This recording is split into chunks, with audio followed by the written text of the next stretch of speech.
बिस्मिल्लाहिर्रहमानिर्रहीम। अस्सलाम वालेकुम दोस्तों, उम्मीद करता हूँ आप सब खैरियत होंगे। दोस्तों मैं आज आपको एक ज़बरदस्त कहानी सुनाने लगा हूँ, अपने वीडियो को लाजमी अंत तक देखना है। रात के अंधेरे में गांव पर सन्नाटा छाया हुआ था। हर तरफ खूब अंधेरा था और हवा अजीब सी सरसराहट कर रही थी, जैसे किसी की सरगोशियाँ फिजा में तैर रही हों। दरख्तों की टहनियाँ हवा के ज़ोर से एक दूसरे से टकरा रही थीं और इनकी आवाज़ किसी भयानक चीख की मानंद सुनाई दे रही थी। गांव के लोग घरों में दबके बैठे थे, दरवाजे मजबूती से बंद कर दिए गए थे, खिड़कियों पर मोटे पर्दे डाल दिए गए थे और चिरागों की रोशनी मध्यम कर दी गई थी, क्योंकि आज वो रात थी जिस रात चुड़ैल आज़ाद घूमती थी। ये कोई आम रात नहीं थी, बल्कि हर साल की वो मनहूस रात थी जब गांव के किसी न किसी बदकिस्मत शख्स की बारी आती थी और वो पुरअसरार तरीके से गायब हो जाता था।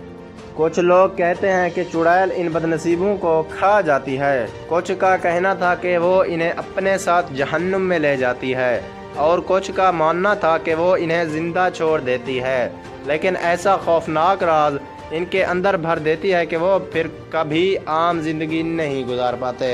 ये कहानी अली की है, एक निडर नौजवान जो इन सब कहानियों को फजूल समझता था। वो अक्सर गांव के बुजुर्गों का मजाक उड़ाया करता कि वो बेवजह डरने वाले लोग हैं जो सदियों पुरानी रिवायात को हकीकत मानकर जिंदगी गुजारते हैं। अली का मानना था कि दुनिया में भूत प्रेत और चुड़ैल जैसी कोई चीज़ नहीं होती, ये सब सिर्फ इंसान के जहन के बनाए हुए ख्यालात हैं। वो हर बार अपने दोस्तों के साथ शर्त लगाता कि अगर कोई वाकई बहादुर है तो इसे आज की रात गांव से बाहर निकलकर जंगल में जाना चाहिए। और हमेशा की तरह आज भी इसने यही बात कही, मगर गांव के लोग खौफ के मारे कांप रहे थे। किसी में हिम्मत नहीं थी कि वो इस रात बाहर निकलने का सोचता, लेकिन अली अपनी जिद पर अड़ा हुआ था। रात के 12 बजते ही अली ने अपनी टॉर्च और छोटा सा चाकू लिया और जंगल की तरफ रवाना हो गया। चांद बादलों के पीछे छुप चुका था और हर चीज़ पर गहरा अंधेरा छाया हुआ था। जंगल में दाखिल होते ही इसे एक अजीब सी बू महसूस होने लगी, जैसे कोई बहुत पुरानी चीज़ गल सड़ रही हो। हवा और ज़्यादा तेज़ हो गई थी, पत्तों की सरसराहट अब इंसानी सरगोशियों जैसी लगने लगी थी, जैसे कोई इसके इर्द गिर्द खड़ा होकर आहिस्ता आहिस्ता कुछ बोल रहा हो। अली ने इन आवाज़ों को नज़रअंदाज किया और आगे बढ़ता रहा। अचानक उसके पैरों के नीचे से सूखी हुई शाख टूटी और एक तेज़ चीख जैसी आवाज़ जंगल में गूंज उठी। अली का दिल एक लम्हे के लिए ज़ोर से धड़का, लेकिन इसने खुद को संभाला और आगे बढ़ने लगा।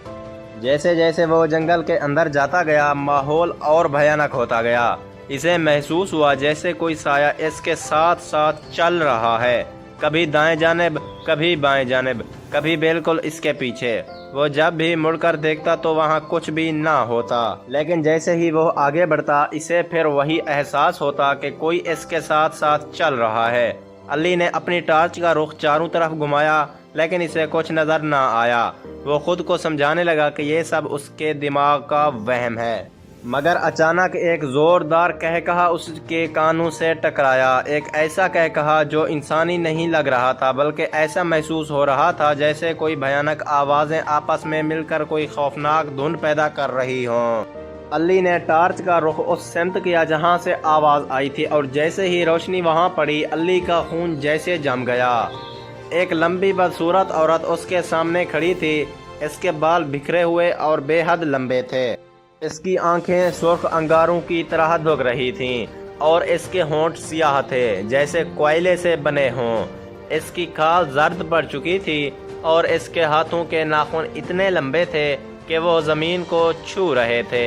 अली की सांसें रुकने लगीं, इसकी टांगें कांपने लगीं। वो कुछ बोलना चाहता था, मगर इसका हलक सूख चुका था। चुड़ैल ने अपना लंबा हाथ उठाया और अली की तरफ इशारा किया। इसके होंठ हिलने लगे, लेकिन कोई समझने वाली बात नहीं निकल रही थी। बस सरगोशियों और चीखों का एक अजीब सा इंतजाज था जो अली के कानों में छेद डाल रहा था। अचानक चुड़ैल तेजी से आगे बढ़ी।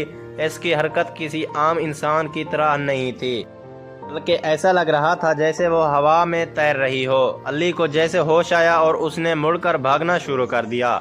वो जानता था कि इसे गांव की हद में पहुंचना है, क्योंकि बुजुर्गों का कहना था कि चुड़ैल सिर्फ जंगल में अपना असर रखती है, गांव के अंदर वो दाखिल नहीं हो सकती। मगर वो जितनी तेजी से भाग रहा था ऐसा लग रहा था कि चुड़ैल उससे दुगनी रफ्तार से उसके पीछे आ रही थी। अल्ली ने एक लम्हे के लिए पीछे मुड़कर देखा और इसका दिल हलक में आ गया। चुड़ैल उसके बिल्कुल करीब पहुंच चुकी थी। इसका हाथ आगे बढ़ रहा था जैसे वो अल्ली को दबोचने वाली हो। ऐन उसी लम्हे गांव की हद करीब आ गई। जैसे ही अल्ली ने उस लकीर को पार किया जहां से गांव की ज़मीन शुरू होती थी, चुड़ैल एक खौफनाक चीख मार कर रुक गई। वो गुस्से में तड़प रही थी। उसकी आंखों से शोले निकल रहे थे। उसने ज़मीन पर हाथ मारा और एक झटके में गायब हो गई। अल्ली गांव के बीचों बीच पहुंचकर हाँफने लगा। इसका जिस्म पसीने में भीग चुका था। इसके कपड़े मिट्टी से भरे हुए थे और आंखों में शदीद खौफ था। गांव वाले इसकी हालत देखकर हैरान रह गए। वो लड़का जो कभी इन कहानियों का मजाक उड़ाया करता था, आज खुद एक खौफनाक हकीकत से गुजर चुका था। इस रात के बाद अल्ली कभी भी जंगल की तरफ नहीं गया। इसकी आंखों में हमेशा एक छुपा हुआ खौफ रहता था। वो रात को अकेले बाहर नहीं निकलता था और सबसे बढ़कर उसने कभी भी चुड़ैल की कहानियों को झूठा कहने की गलती नहीं की। वो जान चुका था कि कुछ हकीकतें ऐसी होती हैं जिन्हें मजाक नहीं बनाया जा सकता। कुछ खौफ ऐसे होते हैं जो किताबों में नहीं, हकीकत में भी होते हैं। और कुछ रातें ऐसी होती हैं जो हमेशा खौफनाक ही रहती हैं। मज़ीद ऐसी कहानियों के लिए मेरे चैनल को लाजमी लाइक करें, सब्सक्राइब करें और साथ में दिए गए घंटे के निशान को दबाना ना भूलें। शुक्रिया दोस्तों।